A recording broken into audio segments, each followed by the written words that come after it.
talk a lot about how do we leverage AI in a way that allows us to still be human. Well, I think the human decency of letting someone know that you're moving forward with other applicants or they didn't make the cut, whatever it may be, giving them information and being communicative is a way of being empathetic and kind and takes them out of a place of leaving them hanging and instead gives them information that they can use to their advantage. Initiating becoming a hiring machine sequence in 3, 2, 1.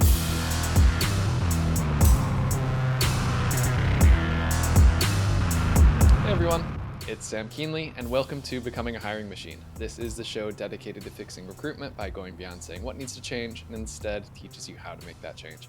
Today we've got an amazing trending topics episode ahead of us, but before we get into that, I just want to tell you a little bit about the show. Essentially, we have shows within the show here. Some days we have interviews with industry thought leaders and others who are shaking up the space, while other days, like today, we cover things like trending topics.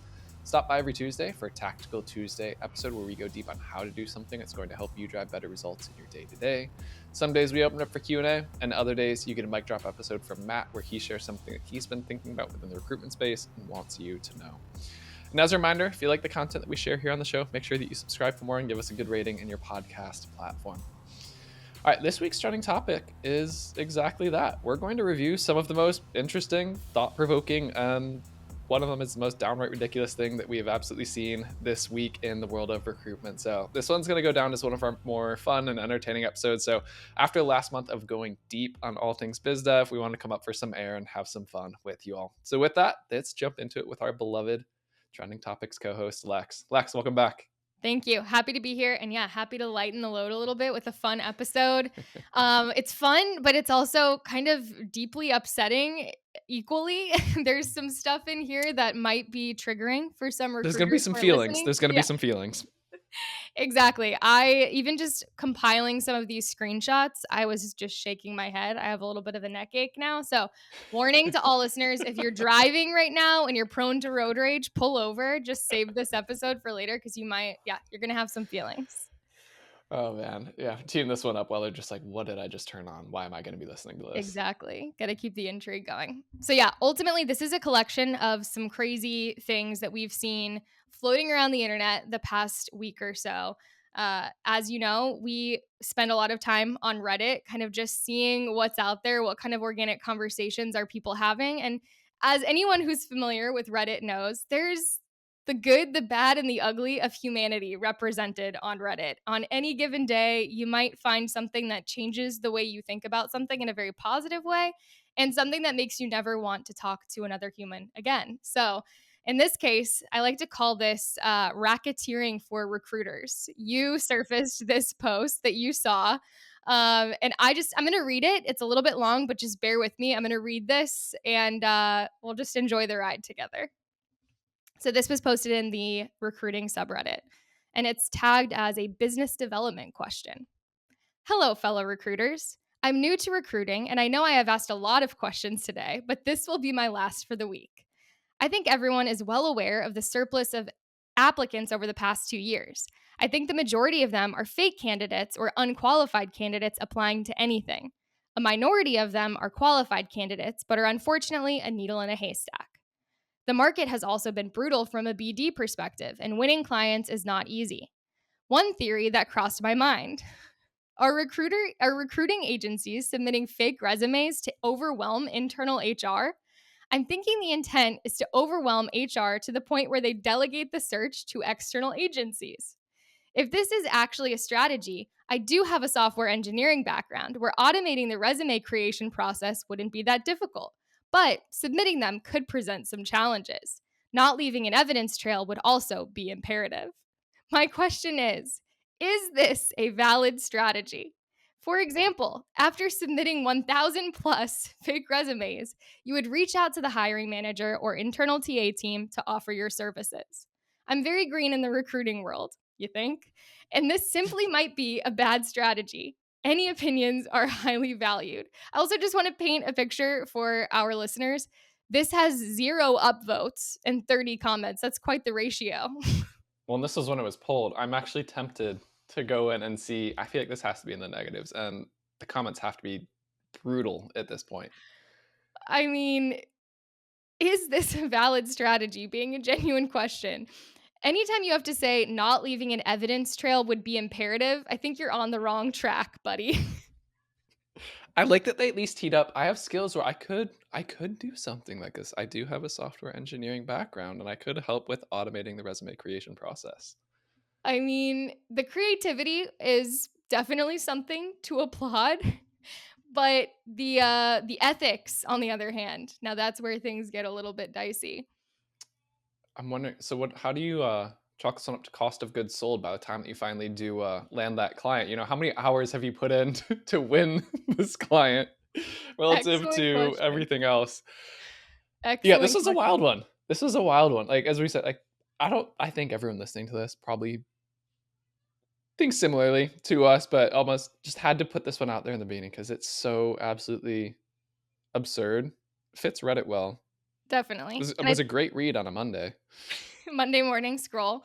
I think that this one speaks to something that we've talked about a ton, which is like hacks and weird ways around a system are generally not the best way to make things happen. Best practices exist for a reason. Yeah, morality and ethics are a thing.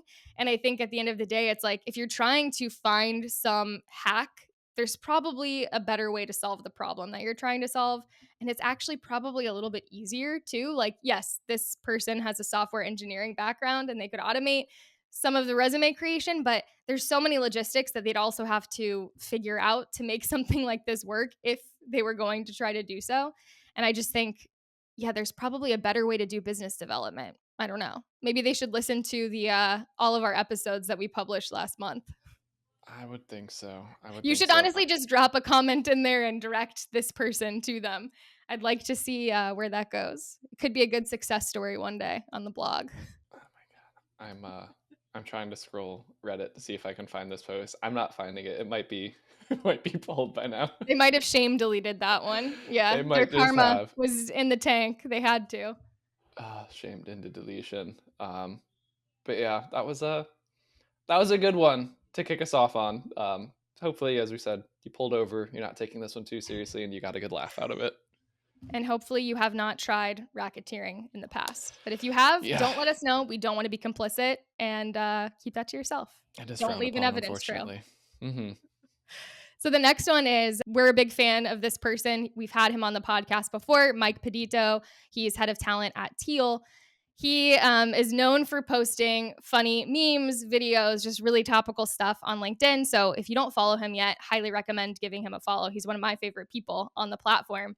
But he posted something earlier this week that just blew up, and rightfully so. He posted asking, "What is the worst job interview question you've ever heard?" And I'm not kidding you. As I was scrolling through these comments, I was in shock. They range from just completely ridiculous questions like how many golf balls could fit inside the Empire State Building to ones that are just like deeply personal and inappropriate and wildly invasive. So I'm going to read a couple of the comments. One trend, I don't want to be that girl, but I will say women have some of the most inappropriate questions lobbed at them during the interview process. And I can speak from experience. Just many times in the interview process, as soon as people find out that you're a married woman, their questions start to veer in the direction of, "So why do you need this job?" And "Is your husband not getting paid enough?" Like questions that just you'd be surprised that in, the 2020s, we're still dealing with this type of conversation. So I'm going to read a couple of these. I'll keep the names anonymous, but we're going to link all of these posts so you'll be able to go and look at the post yourself. And if there's anything that you want to engage with after the fact, you'll be able to. That will all be in the show notes. Okay, so the first comment, who do you follow on social media and which social media channels do you follow? This commenter says, tell me you're Gen Z without telling me you're Gen Z. And they basically said that anytime, especially in a content or customer success role, someone's asking you a ton about social media, it's probably your red flag that you're expected to be very active on social media or even to do social media as a job, even if it's not in the job description. That was something that a lot of people brought up in the comments, which I was kind of surprised by. Obviously, in the marketing world, I feel like there's a lot of that scope creep that we can experience, but it was interesting to see that a lot of people in customer success were also having similar experiences. This commenter says, the worst question I was asked was, do you have a boyfriend? And the follow up was, is he your soulmate? What direction are you even trying to go with? Like, I'm genuinely curious about how the follow up to that went, because I could see it going full creep. I could see it just being like this person's like, oh, I read in my tarot cards this morning that I was gonna chat with someone about, like, I don't know. This is wild though. I think that they were trying to go, and I'm saying this because there's another comment that touches on something similar. I think that there's this angle of trying to gauge culture fit based off of how you answer these super personal questions. So one of the commenters says, I was asked, do you get along with your parents? Even then, I always knew that I was interviewing them as much as they were interviewing me, which this is a smart person. So I said, I'm sorry, I don't think I understand the relevance of that question. My relationship with my parents has absolutely nothing to do with whether or not I can do this job. And the interviewer, get this, responded with, well, just got my answer, which Hmm. Hey, what? Maybe they're the organization that, has all those posters of we're a family. Everyone here is a family. Like, exactly. And I think it's one of those things too where they're, again, there's this whole idea of, okay, you can tell a lot about a person by their friends, by, the relationships that they have, by all of these things. And I get it from a psychological perspective, but your personal life should be very compartmentalized from your work life, especially in an interview process like this. Like these types of questions are just so inappropriate. And putting someone on the spot like that is just not kind. And I think that that's really what I keep coming back to is like, what if this person had just lost their parent, a week before this interview? Or what if they were estranged from their parent because of a horrible situation? This is a question that puts them on the mm-hmm. spot in a way that makes them deeply uncomfortable and vulnerable. And I think that it feels like one of those power dynamic moments of like, hey, I've got the power here and I can make you uncomfortable. And I think that, rightfully so, a lot of interviewees will see that as a red flag.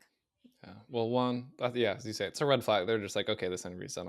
I don't want to work here. But two, like, if you're at that point, I would have so much fun just flipping this back on them. I would say, like, one, you tell me, what do you think my relationship with my parents is like, based on what you know me? Let's judge me. Go ahead, tell me that one out, or just flat out be like, I'll answer it, but I want to know too, like, how's your relationship with your parents, with your family, all that, like. Yeah, it's just wild. There's one more that I just found shocking, which was why would AWS lay you off if you were hitting your numbers and had good performance reviews? And this commenter says that the interviewer's tone came across as very condescending when they were asking that question, and they walked away from the interview feeling like they'd just gone through an interrogation. But I loved this. The commenter said that they responded to that question smiling and saying, I'm sure that the 18,000 others that were laid off would love to know that answer as well. And again, this is where just sensitivity can go such a long way. Yeah. The way that you frame a question, like, of course, you're trying to get information. You need to know these things. You need to have all the data that you can in order to make a smart and educated decision about who to hire.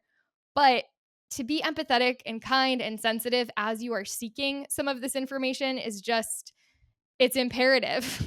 There's almost, I don't know. I feel like recruiters know this, but there should be some type of like training to how to ask questions. And of course, everyone here is nodding like, yeah, no shit, that's our jobs. That's what we do for a living. But yeah, again, this is another reason why it's like there's so much opportunity for recruiters to help hiring managers, organizations. You don't have to just hire roles. You can find other ways to extend your services and be like, do you know how to ask questions and appropriately and in the right manner, and how to read the room and do it with empathy? Like you said, like these are the types of things that just shine the biggest spotlight on. There's so many other ways that you can get business aside from making placements themselves. Totally. And I think I'm a self professed theater nerd, grew up in theater, and I say time and time again, the number one thing I would recommend to any professional across any discipline is taking an improv class. And I would like to talk to each of these interviewers and say, you need to take an improv class because nothing will teach you to be empathetic and to understand what position you're putting another person in than taking an improv class and being forced to just deal with whatever's thrown your way and feeling so vulnerable, just thrashing around in front of someone. And I think that if you start to strip away the power dynamics and take yourself out of that driver's seat, you can really engage with someone in an authentic way that gives you better data and better answers to the questions that you're asking.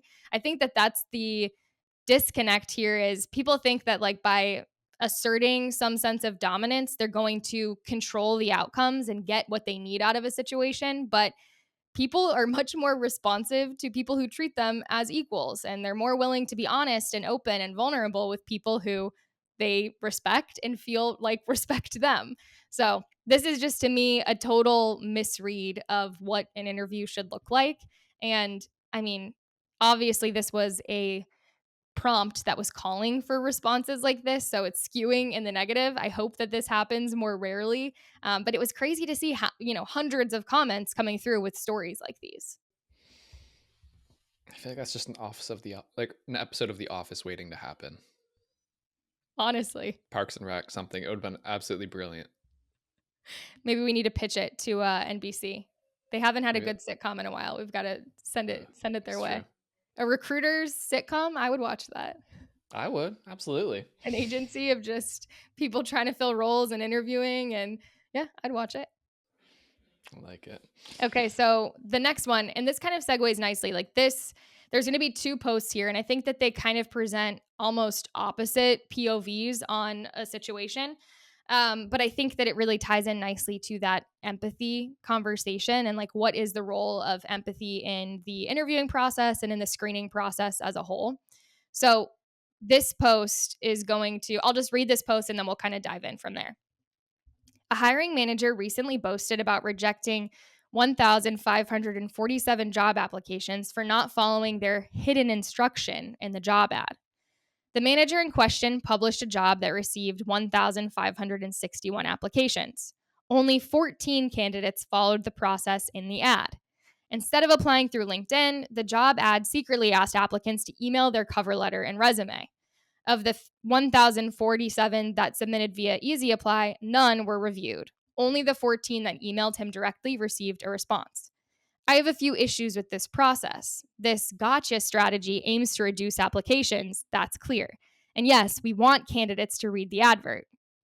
Some will argue that you need attention to detail, but you're looking at this as an isolated case. Some candidates have been searching for jobs for months. This might have been the 100th job that they looked at and applied to that day. So, what's the point of making candidates' lives difficult by sneakily inserting a trick into the job ad? The hiring manager deviated from the usual process and then had the audacity to tell people what was wrong with the job market. What do you think? Is it becoming a common practice among companies to screen applicants in this way? Curious for your thoughts just right from the jump here. I'm not fully agreeing with this. So, I mean, there's two sides of it, right? So, one, I would want to see the job ad and be like, was it really like secretly hidden? Was it like, some really small font like tucked in somewhere, or did it say, to apply, please follow step 1, step 2, step 3 again? Like, unless we can see the post, it's hard to know, so I don't want to make assumptions there. But to the other side of it is, why are you posting on LinkedIn where everyone uses Easy Apply and that's the default? If you don't want people to actually apply, like, well, that's where the market is. We have to show up there. Like, there's both sides of this that I think are right and both sides that are also wrong. But I think the number in itself, if you just look at 1,500 applications, 14 follow the process, that I think that is a takeaway in itself of how many people are even reading the job ads that you're posting for. And like, that's Exactly. what I'm hyper focused on. Like, yeah, there's a gotcha in there, kind of, not really, but that's more something that should be alarming for recruiters everywhere. It's just like, if you're wondering why you're getting 98% of your applicants unqualified, it's because they're not even reading anything in it. They're just using the Easy Apply. So that's my takeaway after reading this. What's yours? Definitely. Yeah, I think for me, this is something that I think honestly, job by job, like depending on the role, I think that I feel a little bit differently about it. I think Hmm. attention to detail is one of those things that pretty much everyone would say they care about in an employee, but in certain jobs, it's a little bit different. I've even had applications. I remember one application that I submitted was for a copywriting role, and there was a typo in the job description.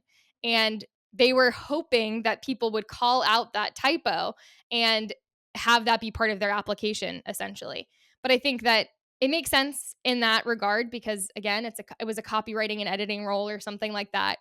But you're also dealing with the psychology of people who may not feel comfortable calling something like that out. And there's so many different reasons why people do what they do. And so I don't like this false assumption that the people who didn't take this extra step are lazy or that they're not qualified. I don't think that that's necessarily true. But I do think that those 14 people who did go the extra mile, I mean, I don't even know if I'd call it the extra mile to fully read the job description, but it kind of feels like that at this point. Those people to me stand out, and they should stand out as, star candidates that you should interview first and that you should prioritize. So I don't know. I think I feel a little bit both. I don't like the gotcha. I don't like the kind of like bait and switch type of mentality in general, but I also think like it's effective at weeding out certain candidates, or at least elevating certain candidates who are likely to be a better fit. But I don't know. It puts so much emphasis on attention to detail being the number one quality in an employee. And I don't know if that's necessarily a fair equation or if that's actually true. So, again, depending on the job, I think I could feel differently about it. But I don't think that someone reading the full job description necessarily proves that they are the best candidate. But maybe that's controversial. I don't know. Yeah. Yeah, I'm with you. This is I don't know. It's a funky one. There's a lot to unpack with it, but I guess we'll wait for our listeners to tell us what they think. Exactly. I am curious on that one because I can see it from both angles. And ultimately, again, I go back to having empathy. And at this point, yeah, we live in a very crazy job market. It's hard to find a job that you align with. It's hard to find open opportunities that feel, aligned with your skills and your experience. So I totally understand and have compassion for the people who, again, are applying to 100 jobs a day and just hoping that something sticks and they hear something back. But I think that strategy in general is kind of flawed, and there's probably a more strategic way to approach that. So this post actually speaks to that experience, the candidate who is kind of seeking their next opportunity and having a hard time. So this was posted by partnerships director at TLDR, Alex Christian. Again, I'm going to link all of these posts in the show notes. He calls out to recruiters, hiring managers, and any heads of talent roles and says, you need to watch one episode of TV. And the episode of TV that he says that these roles need to watch is The Bear, season 3, episode 6. The title of the episode is Napkins.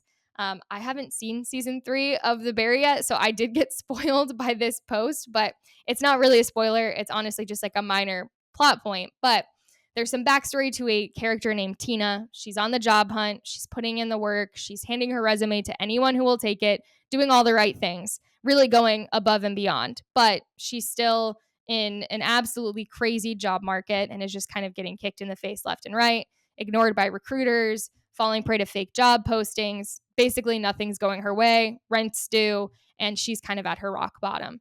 The turning point for her is she walks into a restaurant, which is the restaurant that viewers of The Bear have come to know and love and watch evolve over the course of 2 seasons. And she's given a free coffee and a free sandwich. She's treated like an actual human and spoken to with empathy. And so even before she starts the conversation of getting a job there, she's treated like a human and someone worthy of respect. And so this person is basically saying, as he was going through his job hunt process, he felt so dehumanized and very just, when you don't feel like you're a producer, you feel kind of stripped of some basic human thing that makes you feel confident and assured. And so being treated with empathy and respect in these conversations, recruiters have a lot of power and ability to make someone feel like a human when they might not feel like themselves. And so I think that there is that side of things of that's part of why I don't like that bait and switch mentality is if we were in a different job market and jobs were easy to come by, I think I'd feel differently. But man, it's hard. It's hard to be unemployed right now. It's hard to be, there's so many people that I see still to this day laid off and just searching for something that'll come their way. So I don't know. I need to watch this episode. Clearly, I think it'll make me cry, but I need to watch it. Need to watch it. Yeah. So I fully agree with the empathy. For the sake of podcast discussion, I want to pull on a couple different things here. Yeah. So one, before Everyone shouts from the rooftops, like, this is the blanket approach you need to take for all applicants. Remember, this is someone who walks into the restaurant that she wants to apply to with her resume after, I'm assuming, doing research and other stuff to get into it. This isn't every person who's applied everywhere who may have mailed stuff in. Like, this is clearly someone who has put in a lot of work, and they can probably see some of that maybe. But just want to call out that I think that is a point to be made here, is like, for the people who you can tell are really just like, they're doing everything they can to get a job. And I'm not trying to say that not everyone isn't doing that as part of this, but I think that's something that they probably appreciated and recognized in her. And again, this is a fictional show, so I don't want to read too much into psychology here. Like, I'm making tons of assumptions and whatnot. But like, if I were in that perspective, that's the side of it that, like, just for the sake of discussion, I think is worth bringing up. Like, there's different, you can show empathy in so many different forms, and you absolutely always should show it, but the degree to it isn't the right word. Like, the depth of it, or like how far you go based on what you see in this person, I think varies based on the situation. Definitely. And I think that that's the qualitative side of things, is like trying to figure out what that looks like. Does it mean that you give everyone a job who needs a job? No, that's not feasible or realistic either. So, how do you make those how do you processize being empathetic as much as possible and make sure that that's built into your system at every step, without that meaning that you're leaning too far in a direction of like being overly generous and gracious in a way that doesn't make sense or is outside of your means. And so I think that that's the struggle that we have as humans, be aware of the things that are hard that are happening around you, but also be aware of your own ability and control over a situation. And I think that that applies here as well. There's only so far that we can go, but I think that there is a need for true empathy and kindness that can change someone's day, even if you're not offering them a job. I read a post, actually, I didn't include this in the lineup, but I should have. I read a post the other day from Bill Kenny, who is the CEO of Focus Lab, an agency that I have always been a fan of. And he posted about, he loves to respond to every single applicant who comes in. And they recently posted a job that it got, I think it was like 2,000 applicants or something. And so he was like, it's impossible for me to respond to all of these. And I'm like heartbroken over this because it's been a process that I've had in place since the beginning days. And he got a comment from someone who said, I remember receiving a notice from you after I had applied and you rejected me, but you gave me feedback and I used that to get my next opportunity. And now I'm like, I have this successful career. And I, in many ways, like, attribute that to you and the feedback that you gave me. And I just, obviously, that again isn't super scalable, but a lot of times on this show, we talk about some of those activities that you do that aren't super scalable are the ones that can have the most impact and be the most meaningful. So, trying to sprinkle those things in as much as possible, I think, one, it gives you that warm, fuzzy feeling and makes you feel good, but it also could be the thing that turns someone's day, career, life around. And I think it's good to be on the lookout for those opportunities. That trickle effect is so real. Yeah, Yes, and the word of mouth that can come. I mean, that's future business for you. That there's so many different good things that can come from that. There really aren't. There's not, I can think of anything bad except for, and it's not even bad. It's like, it's just time put in. Like, what's the trade off value? And if only good comes from it, I'd say that's time pretty well invested. exactly. And I think, subtle plug for Loxo, got to fit one of those in every episode. I think that this is such a good case for automation. We talk a lot about how do we leverage AI in a way that allows us to still be human. Well, I think the human decency of letting someone know that you're moving forward with other applicants, or that, they didn't make the cut, whatever it may be, giving them information and being communicative is a way of being empathetic and kind. It leaves someone and takes them out of a place of leaving them hanging, and instead gives them information that they can use to their advantage. And so I think that this is a really great case for automation because it gives us communication capabilities at scale. So that to me is an easy takeaway, is okay, communicate a little bit more. That's a way of being kind and empathetic. And this episode's going to drop next week, but Darren Bush, his episode will be going live, and he has a metric that he talks about. He calls it candidate waiting time. And it's this exact type of thing where it's like, it's a number that if you put it front and center in front of a recruiter and you saw, hey, this candidate's only been waiting 2 days from apply, that's okay. But this person hasn't heard from anything from us in 27 days. Like, that's a problem. Even if it is something automated, like, hey, we're still screening, because there's some people, they're going to be refreshing their inbox like every hour, wondering, and you could have thoughts going any number of ways with anxiety. You could be waiting on something else to make a move. So to this exact point, again, it could be something that's fully automated, and what he talks about, but it's just those little status updates that, like, if you were in their shoes, what would you like to know? Would you like to be in the dark for 2, 3, 4+ weeks? Or, like, you set something up at least once a week, just like, hey, just FYI, here's where we're at with the process. You can blanket send it out to everyone. They'll be okay with it, knowing it's not one-to-one personalized, but that it is an update on what's going on. Exactly. Yeah. I'm on the side of over communicate as much as possible. And I think that at the end of the day, when it's people, who are waiting on information that could inform their next step, it's always better to communicate as much as possible and to use the tools available to you to make that easy for you. Mm-hmm. So, no, that's a perfect one. I think that's a good spot to wrap on a high note with something Agreed. inspirational, aspirational. We For started in the pit and we really climbed our way out. I really like the trajectory of this conversation. It went from shaking my head to, here we go. All It's the right. good old news. If it bleeds, it leads. Got to get people riled up in the beginning and then just send them off to sail with the happy ending, the sunset in the background. We did it. We took them full Exactly. circle. I love it. Happily ever after. Exactly. Recruiting after. So, all right. Well, Lex, this was a fun one. Hopefully, let us all know if you like us, taking on truly almost trending topics in a way of just like, what are people talking about in social versus these big meaty things. If you enjoyed this, let us know. It's our first time really going down this path. So if you enjoyed it, let us know. If you didn't enjoy it, please let us know also. Tell us. So, communicate with us. It'll be, as long as you do it kindly and with empathy, we'll be happy about it. That's a takeaway. If you don't, we know you didn't listen to the episode. You just wanted to Exactly. rail on something. Perfect. Well, Lex, thank you as always for joining.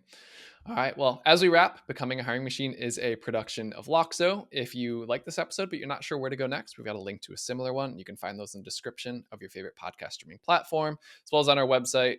We also have full video episodes available there and on YouTube. If you ever have questions, looking for advice, want to tell us what you thought about this episode, send it to us, podcast@loxo.co.